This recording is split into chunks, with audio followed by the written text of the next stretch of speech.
شما تمام دخترها را فهمونین، اونایی که حجاب به سر میکنن بعضن و میکنن، پیش از همه این بیسوادی بی‌معرفتی است. سوادی کافی ندارن اونا و هم گمراه گشتگان، حتی از همون زندگی خودشان نمیدونن چیکار میکنن. ای محمد صلی الله علیه و سلم، فراموش نکن که تو بنده من هستی. من بر تو امر میکنم که اولا بر دخترهای خودت، بعدا بر زنهای خودت.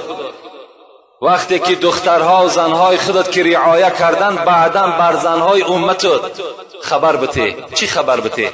یدنین علیهن من جلبیبهن ذلک ادنی یعرفن فلا یؤذین و کان الله غفورا رحیما.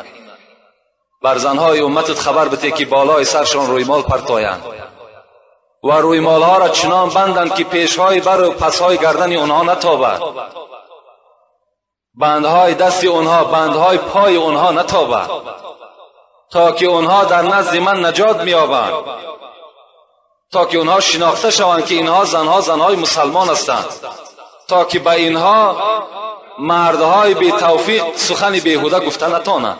امروز بین هفته اندامی بعضا بانوان و مادران سر لباس و پای افزار آنها را نگاه میکنید، عیب است.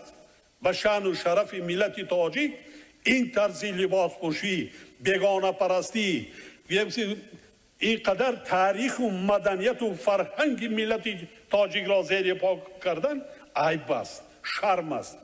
من اشاره کردم خداپرستی، خداجویی، قلبت خطی، اعتقاد کن، فرزندان تربیه کن.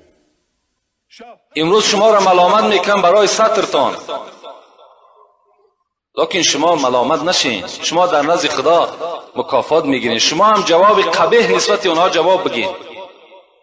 خدا رحمت کنه مولوی را میگوید به ذکر حق کسی که کرد آهنگ، ز هر سو نوکری شیطان زند سنگ.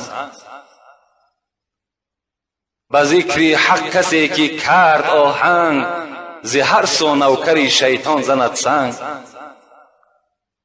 ز هر سو می جکد سگ بر سری راه، نظر بر سگ مکن رو سوی الله. هزاران کاروان رفتند دو دو، هنوز این کلب ها دارند او او. خدا رحمت کنه مولوی را. این کلب ها گفته سگا را میگن.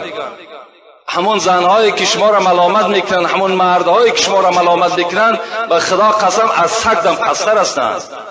سگ هم در نزد خدا قدر دارد، اون از سگ دیده پستر است. شما به ملامت هم نشین، غمگین هم نشین. این راهی که شما گرفتین راهی راست است، راهی درست است، راهی جنت است.